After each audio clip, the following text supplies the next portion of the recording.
Saudara Gunung Ruang di Kabupaten Sitaro, Sulawesi Utara erupsi dengan status menjadi level 4 atau awas. Selain erupsi dan gempa bumi, terjadi kilatan petir di sekitar kolom letusan. Hingga Sabtu, erupsi masih terus terjadi di Gunung Ruang, Kabupaten Sitaro, Sulawesi Utara. Gunung Ruang pun kini ada dalam status level 4 atau awas.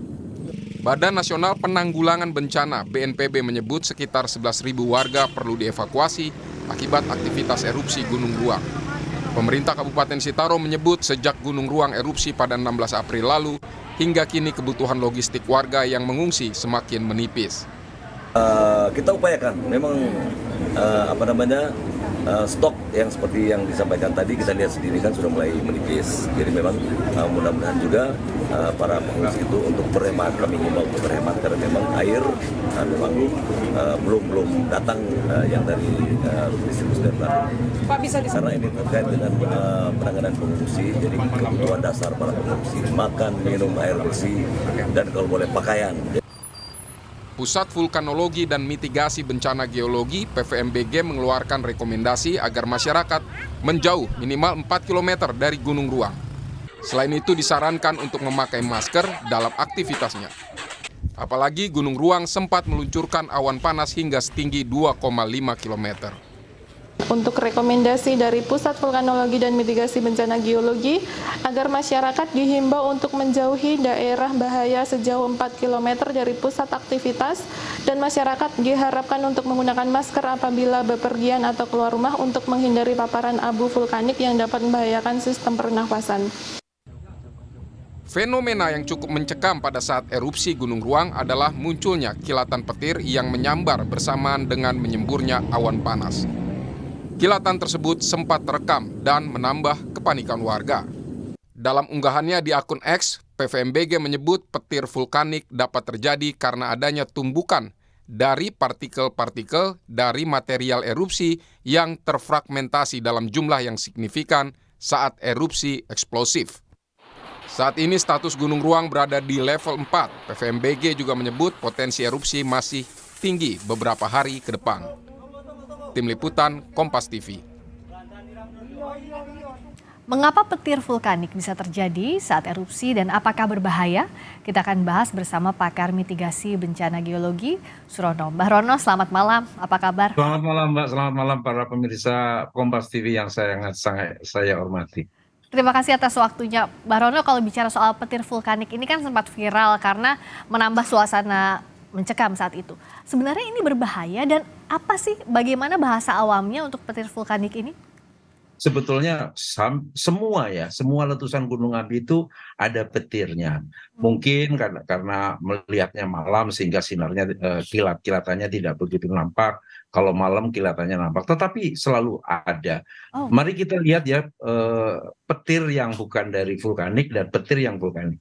Kalau petir yang akibat hujan itu kan memang ada awan pembentuk hujan yang bergerak karena ketiupan angin dan kecepatan tinggi, maka partikel-partikel pembentuk hujan itu saling bergesekan, kemudian menimbulkan ion-ion negatif dan positif. Ion positif yang relatif ringan itu dia naik ke atas bagian atas dari awan, kemudian yang negatif yang relatif berat itu ada di bagian bawah awan. Kemudian bumi, ya kan, kalau ini petirnya adalah awan ke bumi itu muatannya positif, sehingga dari suatu tegangan yang sangat tinggi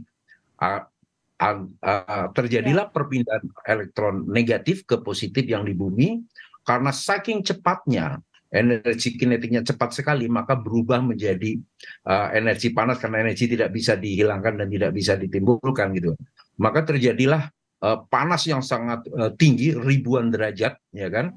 Kemudian memanasi partikel-partikel udara. Terjadilah pemuaian atau pengembangan volume partikel udara yang demikian cepatnya, karena pemanasan demikian cepat dan gerakan dengan cepat, maka terjadi perubahan volume partikel udara dengan cepat, maka terjadi ledakan.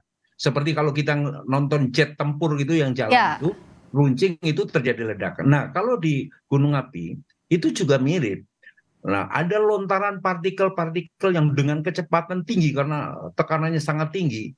maka ada partikel-partikel halus yang dilontarkan dengan kecepatan tinggi, maka terjadi gesekan dan terjadilah listrik statis. Ada muatan positif yang relatif ada di atas kolom letusan, ya Ya. kan? Dan muatan negatif di bawah kolom letusan. Nah, di sekitar kawahnya itu yang muatan positif, ya kan? Terjadilah beda tegangan yang demikian tinggi.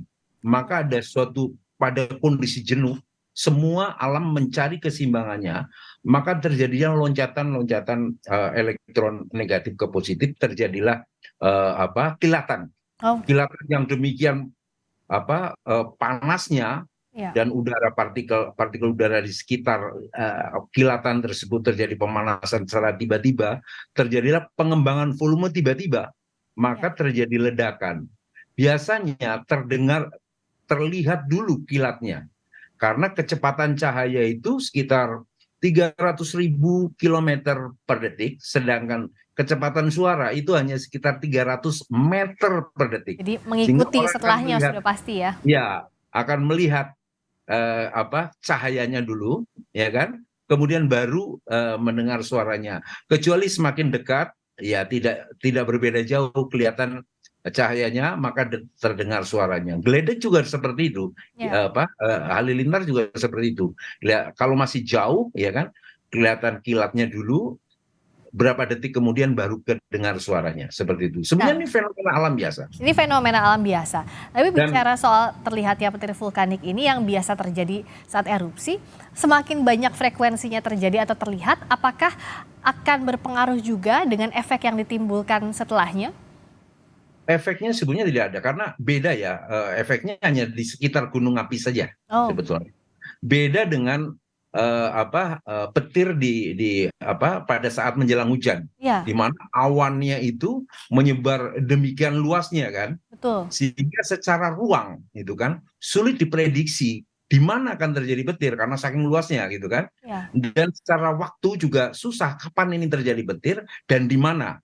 Tetapi kalau petir-petir vulkanik itu hanya terjadi ya di kolom letusan gunung api itu sendiri, tidak keluar dari itu kan, karena partikel yang dilontarkan dengan kecepatan jet, kecepatan sangat tinggi yang saling bergesekan menimbulkan listrik statis tadi, yang positif relatif di atas, yang negatif relatif bawah, kemudian yang positif ada di sekitar kawah, maka terjadi loncatan negatif ke positif, terjadi petir hanya di sekitar kolom letusan gunung api, tidak keluar dari kolom letusan gunung api tersebut. Tetapi kalau petir hujan bisa terjadi mana-mana, di mana awan ada, di situ kemungkinan ada petir gitu loh.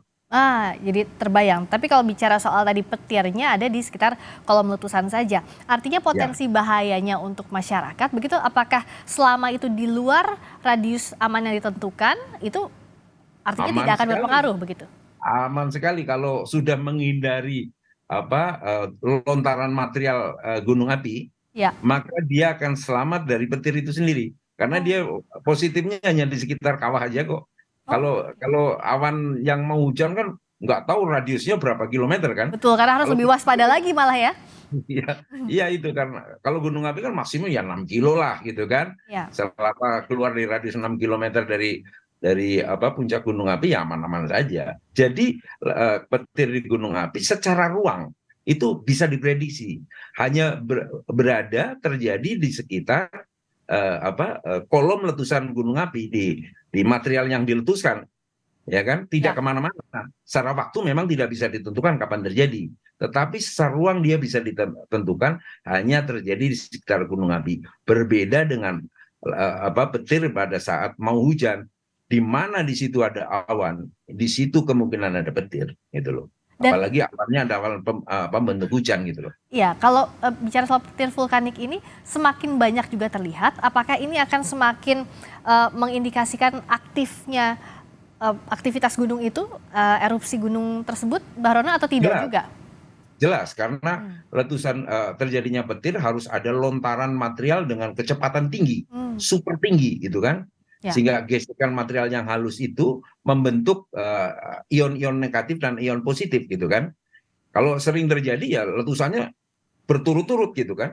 berturut-turut. Mungkin letusannya itu tidak tidak suaranya tidak menggelegar, tetapi mungkin yang menggelegar suara-suara dari geledek itu sendiri gitu loh.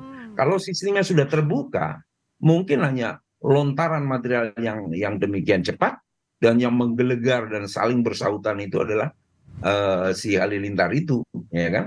Ya. Itu yang terjadi. Kadang-kadang kita terkecoh di situ. Waduh, menggelegar berulang-ulang. Nah, itu geledek yang terjadi gitu loh.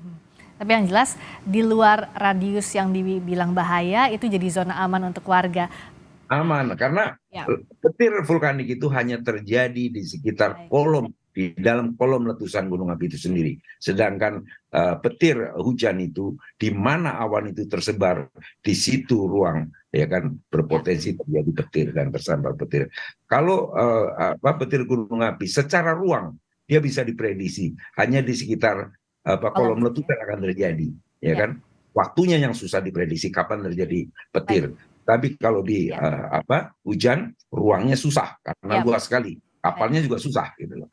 Jadi jelas sekali, semoga ini bisa menambah ilmu bagi penonton pemirsa Kompas TV juga, antisipasi jika terjadi tanda-tanda alam seperti ini apa yang harus dilakukan. Terima kasih banyak sekali lagi Mbak Rono. Sama-sama, selamat bertugas, sukses selalu. Terima kasih, sukses selalu juga pakar mitigasi bencana geologi Surono.